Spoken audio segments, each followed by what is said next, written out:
Bonjour William et bonjour tout le Comment, monde. comment vas-tu?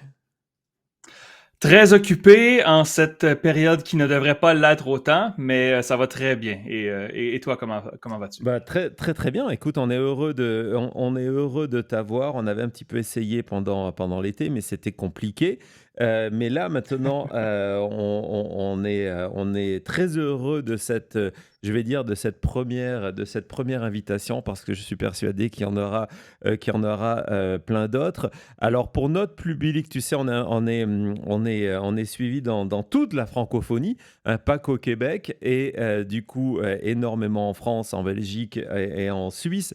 Je voudrais te présenter rapidement avant de rentrer dans la présentation de ce sondage. Je vais reprendre, je pense que c'était un article de Walrus, qui est un site d'information canadien, qui te présentait comme ah bah oui, quand même, on fait les choses bien. Alors, la traduction exacte de forecaster, ça serait quoi au niveau du Québec? Parce qu'on va vraiment faire l'effort d'utiliser des termes, des termes français aujourd'hui. Essayer de faire des projections, l'agrégation de sondages. Le mot forecaster ne se traduit pas bien en français parce que je ne veux pas paraître comme si j'ai une boule de cristal. Ce que je Ouais, fais est mathématique et scientifique, mais je dirais projecteur et analyste de sondage. ouais, Ce c'est serait la ça. meilleure définition. J'ai retenu aussi ce terme de analyste de sondage. Alors, tu sais que notre audience qui est habituée, elle est habituée à voir Jean-Marc, donc elle a un éclairage déjà sur l'actualité québécoise et l'actualité canadienne. Mais côté sondage, à chaque fois qu'on a Jean-Marc ici, on parle de Nate Silver. Et donc, pour simplifier, et c'est un compliment, hein, attention, hein, quand j'ai dit à notre audience que tu serais là avec nous vendredi, j'ai dit, ben voilà, c'est le Nate Silver canadien, ça te va comme formule? Ouais. Disons professionnellement, oui, c'est quelque chose qui ressemble en effet. Et c'est en effet un compliment. Donc, Exactement. Et puis en plus, un compliment mérité parce que ce que j'ai appris dans cet article, c'est que donc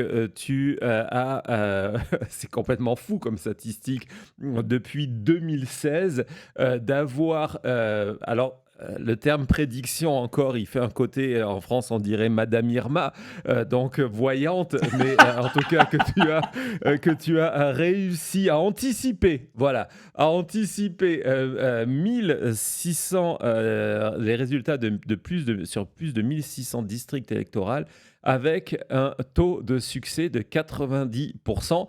Est-ce que tu donnes des conseils pour les portefeuilles boursiers?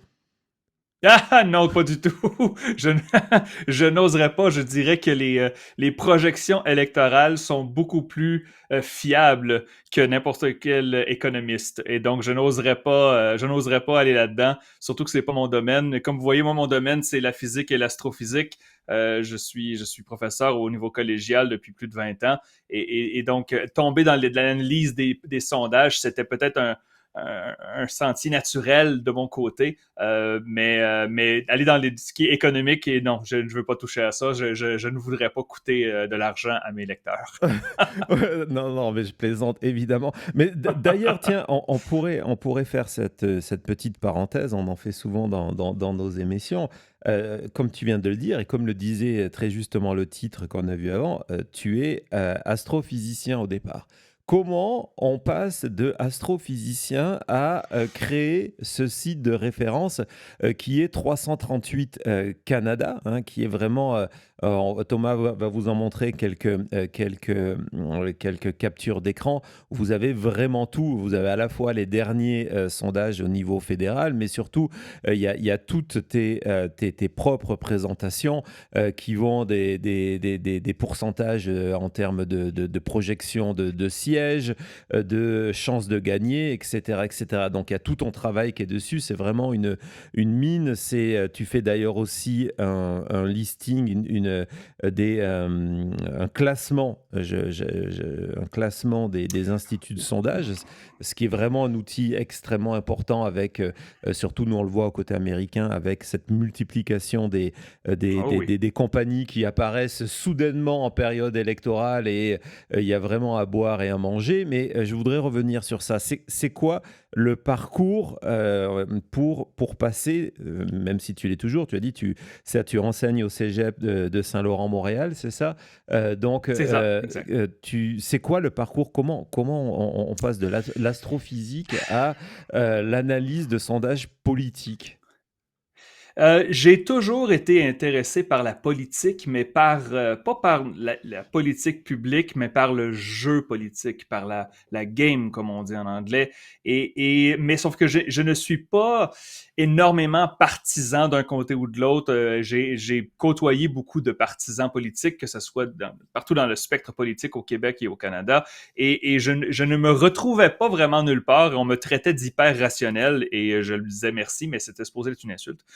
Mais le lien avec l'astrophysique, c'est que l'étude de l'astrophysique, il y a énormément, bien sûr, de physique et de mathématiques, mais aussi de statistiques. Et il faut savoir un minimum programmé et codé.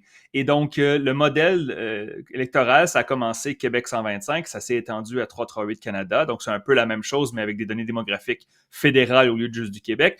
C'était de construire une sorte de jeu vidéo, une sorte de simulation d'élection avec des données par région, des données démographiques, là, en suivant les sondages, en suivant la qualité des sondages dans le temps, de regarder à quel point, et tu as mentionné les sondeurs américains, les sondeurs au Canada sont immensément plus compétents et efficaces que les sondeurs américains. Ça, c'est ce que j'ai remarqué à suivre les élections au sud de la frontière ici. Les sondeurs canadiens publient des données de bien meilleure qualité. Et donc, ça nous permet justement, vous voyez mon taux de réussite, 90. En fait, ça a descendu un peu, je pense que c'est 89,4%. Bon, Ah, bref, c'est presque 90, mais c'est grâce à une excellente qualité de sondage que nous avons au Canada et au Québec.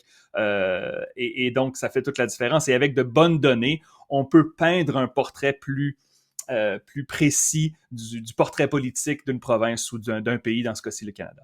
ouais, j'avais lu que ton déclic, et corrige-moi si je me trompe, que ton déclic, c'était l'élection américaine de 2016, c'est ça? Oui, exact. Exact. C'est vraiment quand je suivais avec beaucoup d'intérêt, comme plusieurs de vos auditeurs, j'en suis certain, l'élection Trump-Clinton en 2016. Et il y avait pour moi un fossé énorme entre ce que disaient les commentateurs et vraiment ceux qui jouaient dans l'opinion et ce que disaient les données.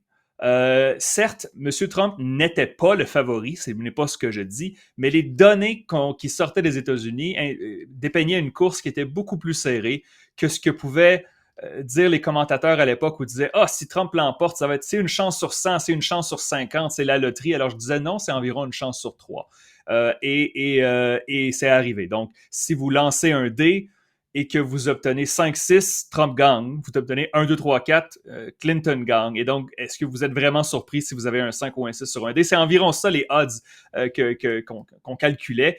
Et je me suis rendu compte, en côtoyant bien sûr des journalistes, beaucoup de journalistes de tous les horizons ici au Québec, à Montréal, qu'ils sont très très bons dans leur fonction, mais ils ne savent pas faire des maths. Et je dis ça de façon tout à fait affectueuse. Ils ne savent pas faire des mathématiques et des probabilités.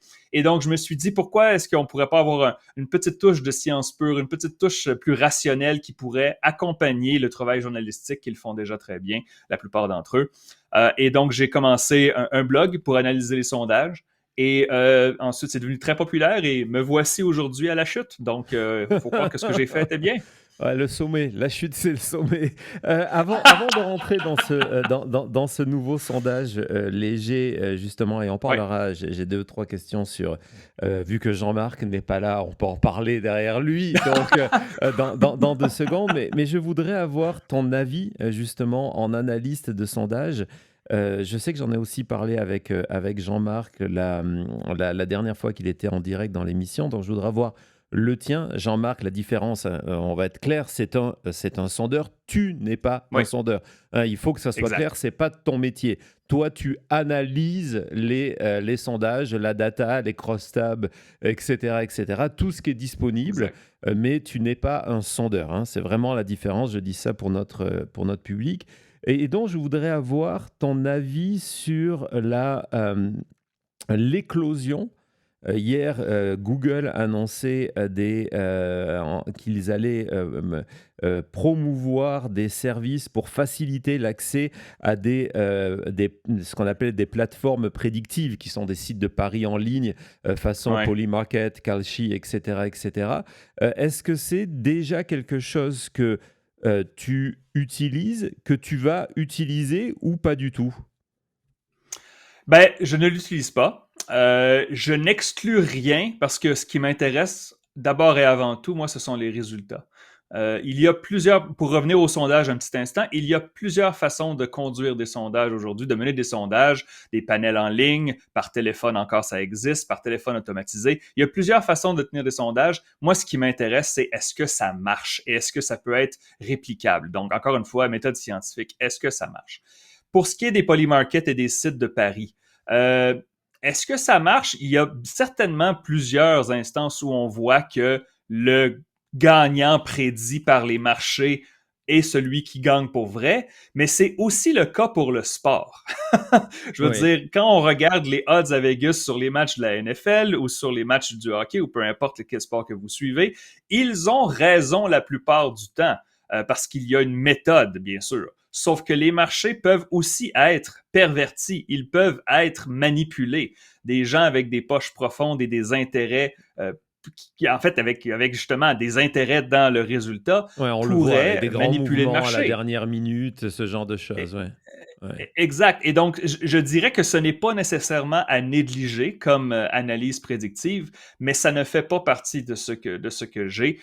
Tant aussi longtemps que les maisons de sondage vont continuer de publier des intentions de vote, des taux d'approbation des chefs et des indicateurs politiques qui fonctionnent, je n'ai pas besoin d'aller dans les marchés prédictifs.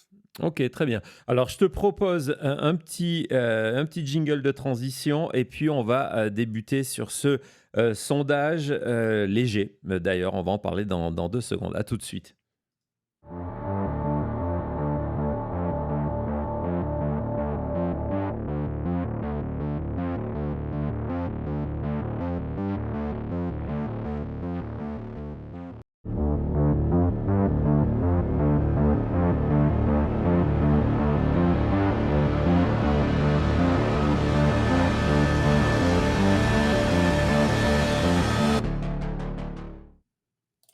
Voilà, nous revoilà pour donc cette deuxième partie sur ce fameux sondage sur les négociations commerciales entre le Canada et les États-Unis. On en parle souvent ici, cette guerre des frais douaniers débutée par Donald Trump. D'ailleurs, il y aura un aspect du sondage qui m'a vraiment intéressé sur tout ça.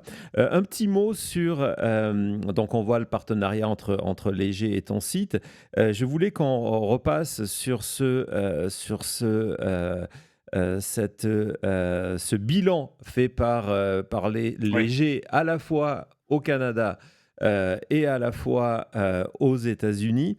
Toi, sur ton site, donc tu proposes de noter, en tout cas de classer les instituts de sondage. L'Institut Léger, tu le places sur les questions, ou alors c'est une note globale, sur les questions fédérales, les questions canadiennes. Tu le places à quel niveau? A+, la meilleure note au Canada. Et la meilleure note au Canada depuis au moins, je crois que ça fait 6 ans maintenant que je compile ce bulletin à chaque élection. Et évidemment, il faut mettre une limite quelque part, mais ma limite, c'est les élections provinciales et fédérales. Je prends les sondages finaux en fin de campagne et je les compare ensuite aux résultats des élections. Je fais ça pour tous les instituts de sondage qui publient lors d'une campagne. et ensuite j'attribue une note. Le bon professeur en moi, j'attribue une note de comparaison.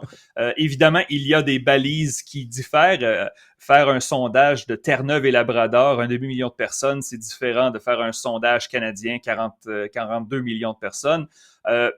Donc, je compile toutes ces notes-là et ensuite, j'attribue une cote à chacun des sondeurs au Canada. La Maison Léger est pour l'instant celle qui a la cote la plus élevée au Canada. Je donne A+. Alors, Et c'est bien mérité, parce qu'on regarde élection après élection après élection, Léger se trouve toujours à l'intérieur de la marge d'erreur. Il y a eu quelques exceptions dans la dernière décennie. Québec 2018 était une exception, mais c'était une exception où tous les sondeurs ont eu tort. Alors, il y avait des explications. Si on voit un éventail de sondages et qu'il y en a qui ont raison, il y en a qui ont tort, bien évidemment, ceux qui ont tort vont avoir des C et des C+, et ceux qui ont raison vont avoir des A et des A+.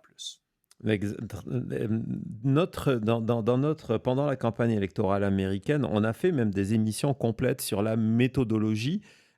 Tu expliques comment, en général, et au-delà de léger, quand toi tu notes, tu prends les résultats, mais entre une bonne compagnie, quelqu'un qui a A+, qui a A, et une compagnie qui est moins bien, c'est quoi la différence? Parce que tu sais, les sondages, c'est toujours un sujet qui fascine, Bien avec sûr. que ça soit en France d'ailleurs ou au Canada.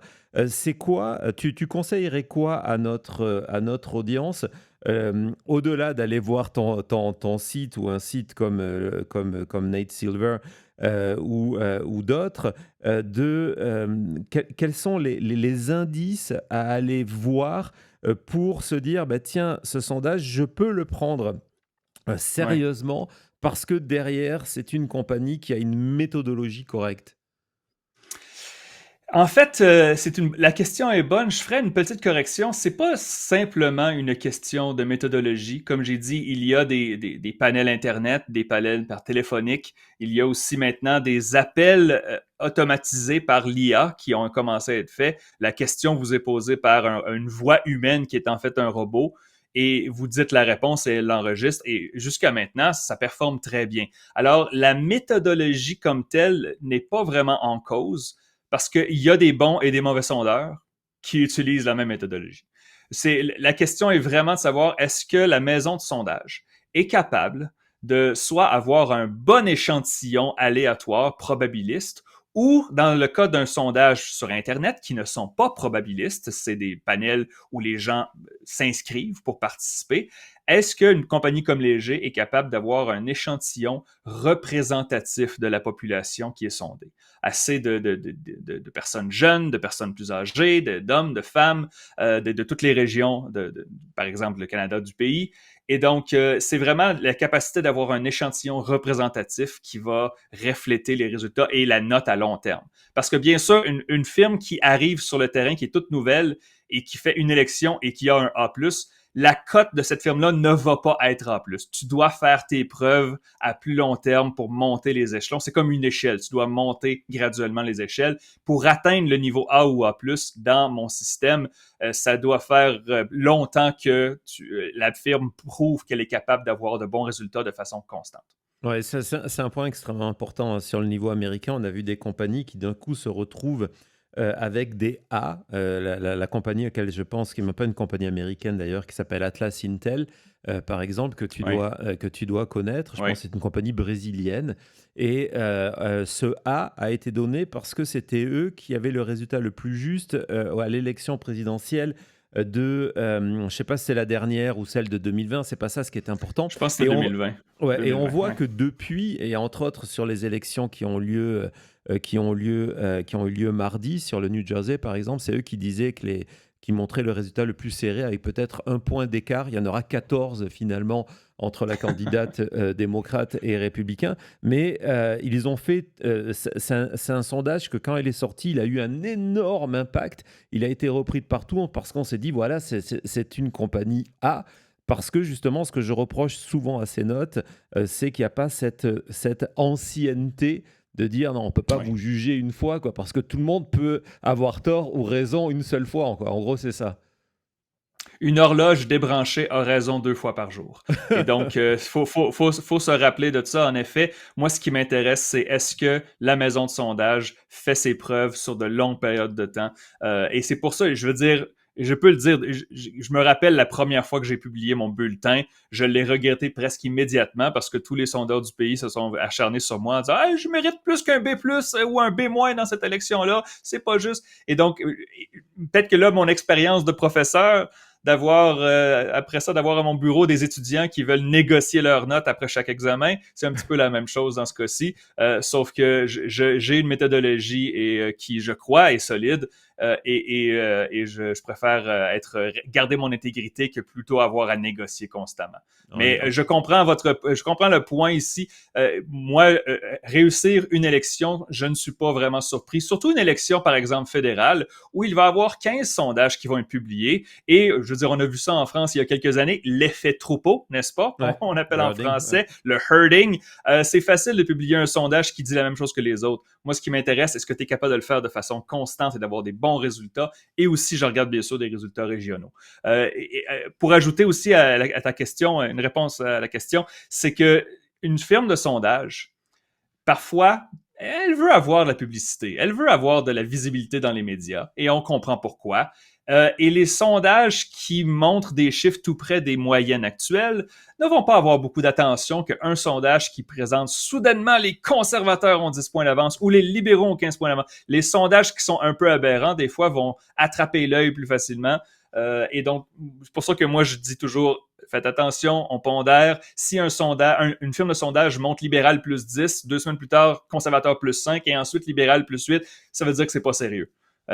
Si ton panel n'est pas représentatif, si l'aiguille bouge constamment d'un côté ou de l'autre. Ouais, ça c'est un très très bon, c'est un très très bon conseil, un très bon conseil pratique, hein, vraiment d'aller regarder ce genre de choses parce que effectivement la dimension marketing derrière un sondage, c'est extrêmement, extrêmement, important. Voilà, donc là on a mis la table, on l'a vraiment bien mise là pour le coup, donc je voudrais qu'on revienne sur ce, sondage-là. Est-ce que tu peux nous expliquer, avant qu'on regarde un petit peu les chiffres et qu'on en discute ensemble, Ouais.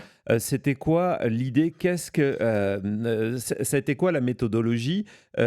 Cette fois-ci, tu as travaillé sur l'idée des questions avec Léger. C'était quoi? Qu'est-ce que tu voulais aller savoir? OK, je vais faire une mini préface ici en Vas-y. disant que je suis les élections américaines depuis une décennie de façon régulière et la dernière élection présidentielle en 2024, c'était ma dernière aux États-Unis. Je n'ai plus envie de suivre la politique américaine. C'est beaucoup, beaucoup de bruit pour pas beaucoup, beaucoup de résultats. Les sondages ne sont pas très bons. Ils sont... Léger était bon, mais il y avait tellement de bruit que ça occupait beaucoup trop de mon temps. Alors, la raison pour laquelle je mentionne cette préface, c'est que je voulais d'abord avoir un sondage, oui, des Américains, mais de savoir ce que les Américains pensent du Canada. Donald Trump, dans les derniers, en fait, j'allais dire dans les derniers mois, depuis qu'il ait fait son retour à la Maison-Blanche, et même un peu avant, Avant, ouais, avant, ouais. attaque constamment le Canada en disant qu'il genre subsidise le Canada de façon économique. Et il a parlé longtemps de faire une annexation du Canada. Dit ça à la blague, alors que ouais, c'est comme un vieux mononcle à une fête qui fait une blague plate. La 5e et la 6e fois et la 7e fois qu'il le répète, elle n'est plus drôle depuis très longtemps. Et donc, la réaction des Canadiens en général, et bien sûr, j'inclus les Québécois là-dedans qui ne font pas exception, est vraiment un effet recul. Les Canadiens ont une opinion beaucoup, beaucoup empirée des Américains depuis que Trump est de retour à la Maison-Blanche. J'avais un sondage d'une maison de la Colombie-Britannique qui s'appelle ResearchCo, qui a une très bonne cote dans mon bulletin, qui mesure carrément la question canadienne. Est-ce que vous avez une opinion favorable ou défavorable des États-Unis? Et c'est toujours un tiers, 2 tiers favorable. Et depuis que Trump est arrivé, retour à la Maison-Blanche, maintenant, c'est 1 tiers, 2 tiers défavorable. Et ça grandit. Et donc, on approche, le dernier sondage, c'était 75-25 défavorable. Les Canadiens achètent moins de jus d'orange, les Canadiens voyagent moins aux États-Unis, les passages à la frontière ont descendu. On voit dans les sondages que les Canadiens et les Québécois un peu dégoûtés de ce qui se passe au sud de la frontière et des relations commerciales avec les États-Unis. Ouais, Ceci étant dit, et je pour voulais habiter, maintenant... si je me permets, pour habiter à Las Vegas, je peux te dire que l'effet réel de ce boycott, on le voit tous les jours, on le sent tous les jours, et c'est vraiment quelque chose de concret, de réel, hein.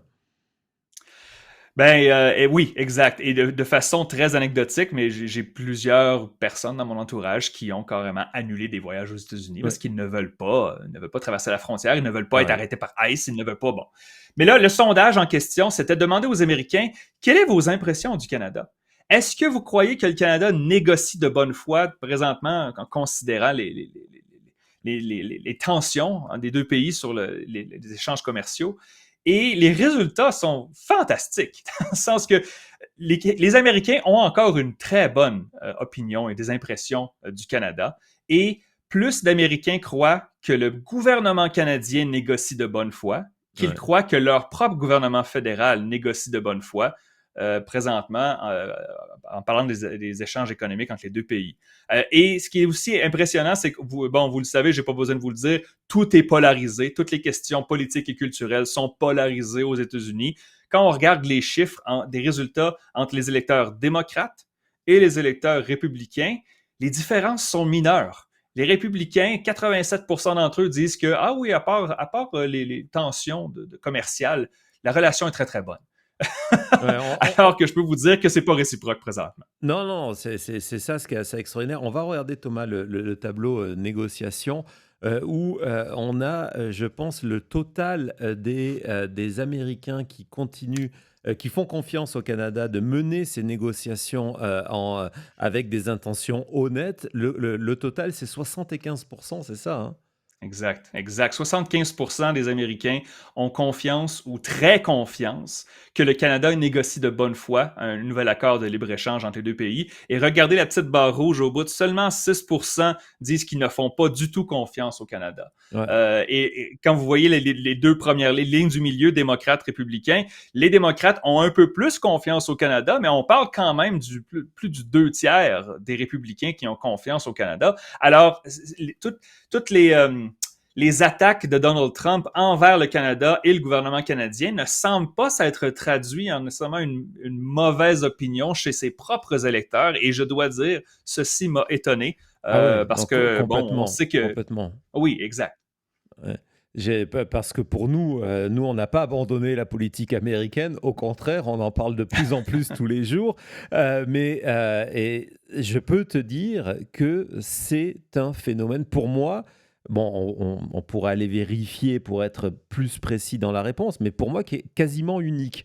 Parce que, en principe, on se retrouve toujours avec une partie surtout quand on regarde au niveau des les chiffres républicains, hein, donc la colonne du milieu, là où on voit quand même qu'il n'y a que 25 qui n'ont pas confiance, peut-être de manière modérée ou pas, et 8 de manière, ils n'ont aucune confiance au Canada.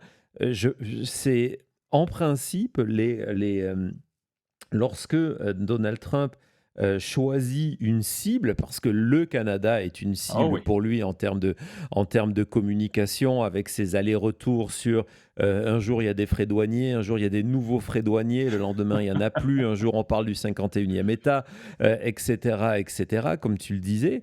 Euh, En principe, sa base le suit de manière assez radicale. J'ai en tête des dizaines d'études où tu vois une rupture brutale d'opinion, entre autres sur l'Ukraine, par exemple. oui, oui, C'est un bon ou sur la perception de la Russie de Poutine, où d'un coup, parce que Donald Trump pointe du doigt en disant c'est un allié ou c'est un ennemi, d'un coup, il y a une exact. rupture de l'opinion qui change d'avis radicalement. Et là, ça n'a pas l'air de passer. Et Non. je me suis... Alors peut-être toi, tu as une réponse, mais j'essaie de réfléchir en disant, euh, quelle est la raison? Est-ce que la raison, c'est parce qu'il y a quand même des décennies et des décennies de relations, parce que c'est un voisin, parce que c'est palpable, parce qu'on peut aller le vérifier. Est-ce que tu as une idée, pas une certitude, parce que j'en ai pas, mais est-ce que tu as une idée de pourquoi il y a cette stabilité? Et c'est sûr que je vais faire attention, je reste dans mon créneau et donc je vais me fier aux chiffres que j'ai vus sur justement des sondages d'opinion sur les Américains. Et en effet, le fait que nous sommes de bons voisins et de bons alliés depuis très longtemps. Il y a eu quelques moments de tension. Bien sûr, le Canada n'a pas joint la guerre au Vietnam, n'a pas joint la guerre en Irak, mais généralement, les relations ont toujours été très cordiales. Le président des États-Unis et le premier ministre du Canada, même s'ils ont des désaccords, les deux pays ont toujours, du moins de mon vivant, ont toujours eu de bonnes relations, même dans des moments plus tendus. Et donc, ce que nous voyons présentement à la Maison-Blanche et M. Trump, c'est unique. Nous n'avons pas vécu ça de notre vivant. Mes parents n'ont pas vécu ça de leur vivant, de telles tensions. Alors, évidemment, si ça devait perdurer pendant des décennies, je crois que l'opinion publique pourrait changer. Mais ça ne s'est pas fait. Il y a beaucoup d'Américains dont les entreprises, les corporations dépendent des produits canadiens. Ils sont le premier client des produits canadiens, le bois d'œuvre, le pétrole, les produits miniers. Et on continue, la liste est très, très longue, bien Ouais, sûr, bien sûr. l'industrie automobile, l'électricité. Et Électricité, donc, ouais.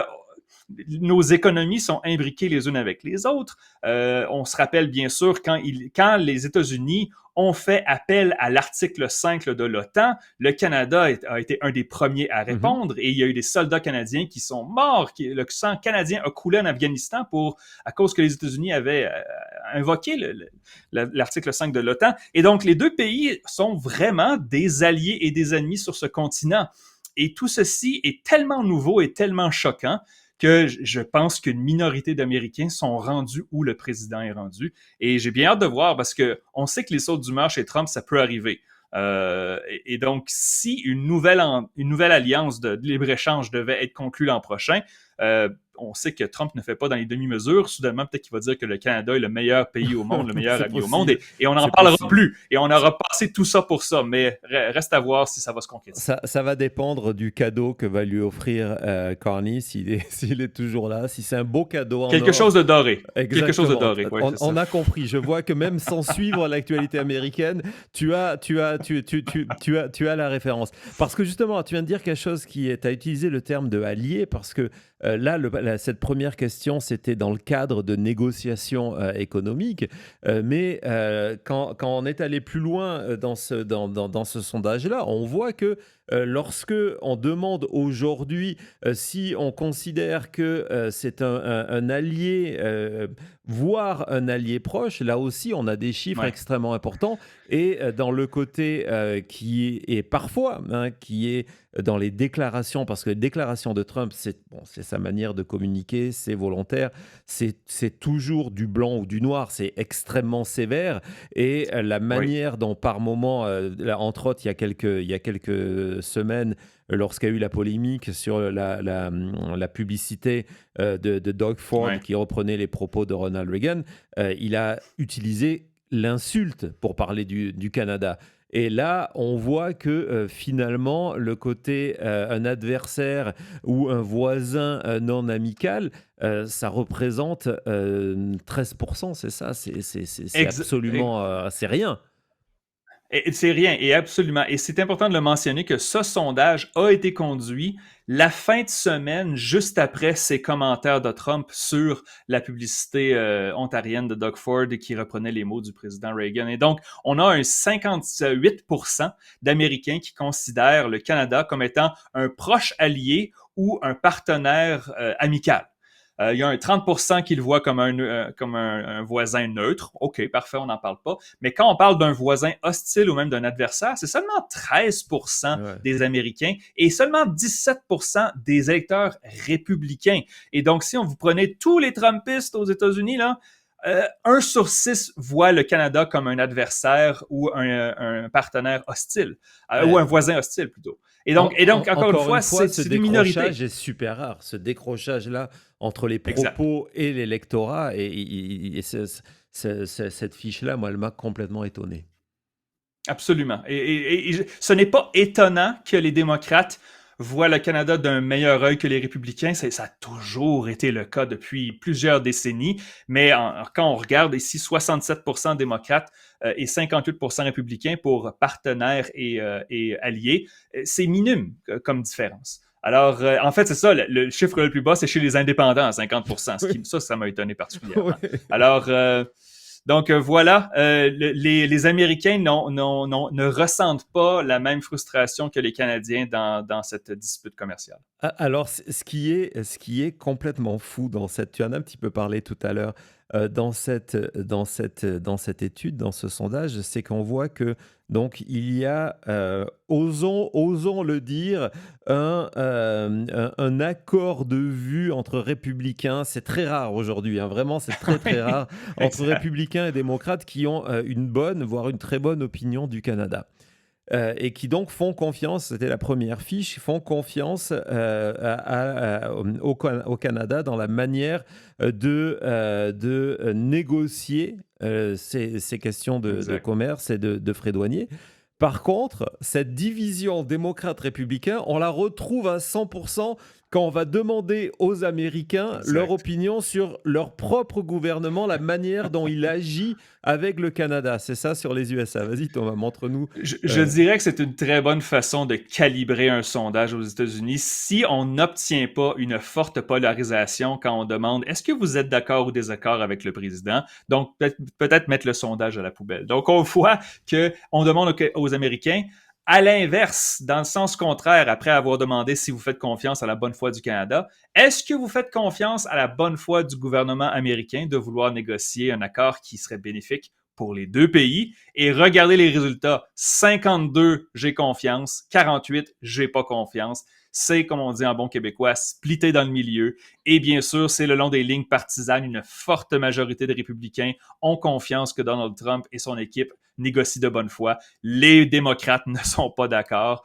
Intéressant de regarder, bien sûr, les résultats des indépendants. C'est plutôt serré, mais une majorité ne font pas confiance que l'administration Trump négocie de bonne foi. ouais, Mais en effet, c'est complètement polarisé. on est vraiment dans le climat politique, là. Là, c'est le climat Exact. politique à 100%. Et encore une fois, pour notre audience, c'est quand on demande aux Américains l'opinion sur le gouvernement américain, sur leur propre gouvernement. Exact. Ils ont une meilleure perception du Canada dans le cadre de ces négociations que sur leur propre gouvernement. Ça vient aussi évidemment du traitement de l'information. Tout à l'heure, on parlait de ce décrochage entre les propos de Trump et le fait que simplement une partie de sa base le suit. Cette nouvelle manière de l'information, de, peut-être pour moi, où elle apparaît aussi, c'est lorsque vous êtes allé demander, l'Institut Léger a demandé quelle était la perception des Américains sur votre Premier ministre Oui, et de se rendre compte que la plus grande partie est en grise. Est-ce que tu peux nous expliquer c'est quoi ça? Parce que bien c'est sûr. le pays voisin des États-Unis quand même, hein? Oui, exact. Donc, on demande aux Américains, est-ce que vous avez une bonne opinion ou une mauvaise opinion du premier ministre du Canada, Mark Carney? Et bien sûr, on offre l'option dans le sondage, ben, je ne le connais pas assez pour avoir une opinion.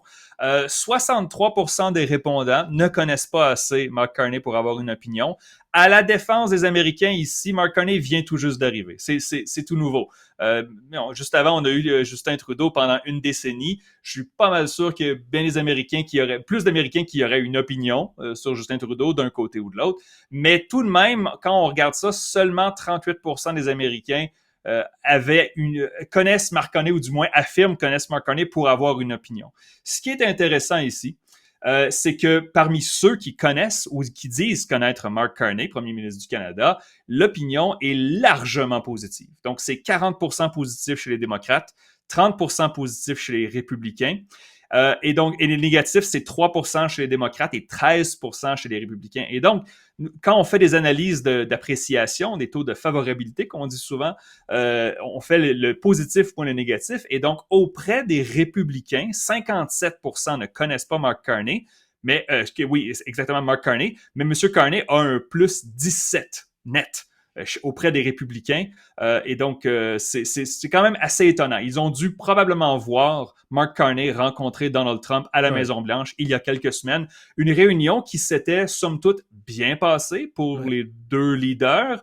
Monsieur Trump avait encensé Monsieur Carney. Et donc, j'imagine que ça a eu un effet. Ouais, je suis retourné voir à la fois sur Truth Social et sur Fox News la manière dont ça avait été traité cette dernière visite et la manière dont ça avait été présenté par tout le monde, ça avait été extrêmement positif. On avait retenu une ou deux phrases positives de Trump à ce moment-là, une ou deux phrases positives de Carney sur Trump à ce moment-là, et les électeurs de Trump adorent lorsque on flatte leur champion aussi.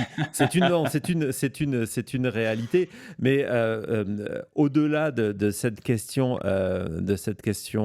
précise sur Mark Carney, ce qui est intéressant, c'est que souvent, vu de France, on a du mal à comprendre pourquoi les Américains approuvent ou votent pour telle ou telle chose. Et dans ce sondage, vous en avez une partie de l'explication, c'est qu'en fait, les Américains ne s'intéressent pas à grand-chose. On le mesure pas à grand-chose quand ça ne se passe pas chez eux. Et donc, on le mesure complètement là, parce que, encore une fois, je le répète, moi, ce qui m'a choqué dans ce chiffre-là, c'est que on parle du pays voisin. Voilà, Exact. et qui est dans l'actualité, qui a été énormément dans l'actualité ces derniers mois, pour des bonnes et des mauvaises raisons, selon dans quel camp politique vous vous trouvez.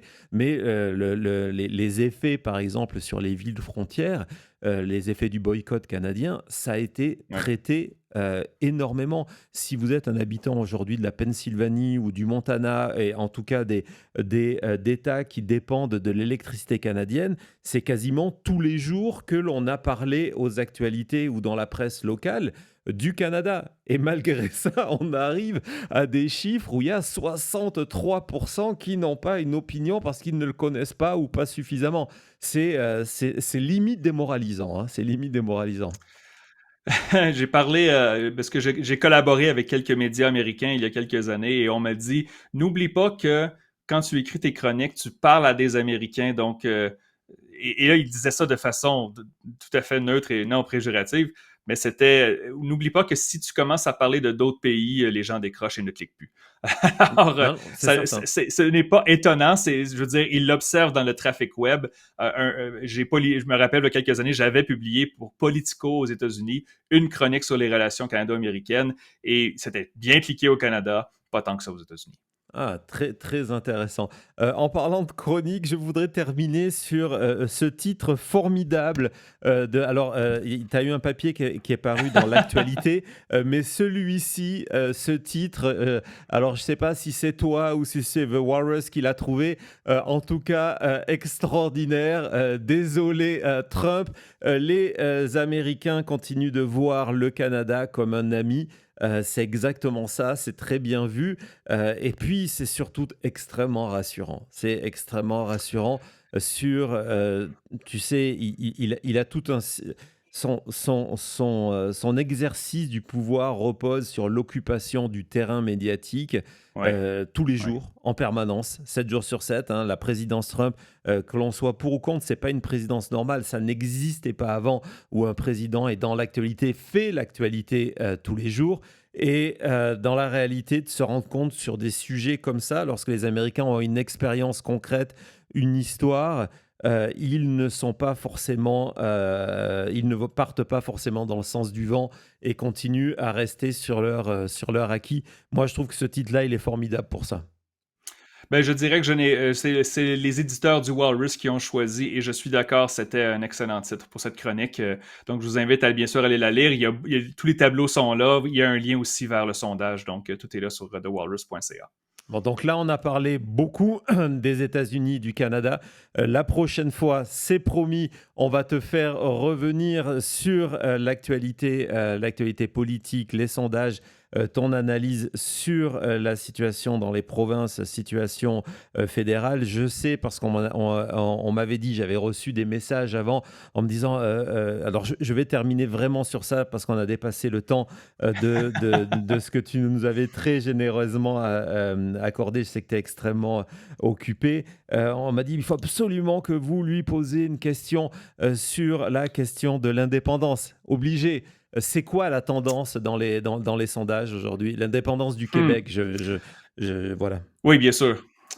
OK. Le sujet est de retour dans l'actualité. Pour ceux qui peut-être qui ne suivaient pas beaucoup, en effet, la souveraineté du Québec est de retour dans l'actualité parce que le Parti québécois, dont l'article 1 est l'indépendance du Québec par rapport au Canada, certains disent la séparation, mais généralement on parle de souveraineté, mène dans les sondages au Québec et il y a une élection à venir au Québec en octobre prochain, donc dans 11 mois.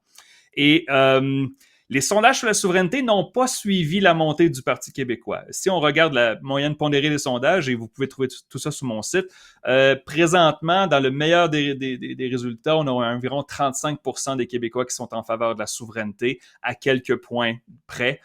Et pour l'instant, ça ne semble pas être très populaire, mais le Parti québécois est toujours en tête des intentions de vote et pourrait très bien gagner la prochaine élection. Alors, ça va revenir dans l'actualité. Vous allez en entendre parler. Les électeurs souverainistes ici sont très motivés. Ils commencent à y recroire. Ça fait une génération que les Québécois n'ont pas voté là-dessus. La dernière fois, c'était 1995.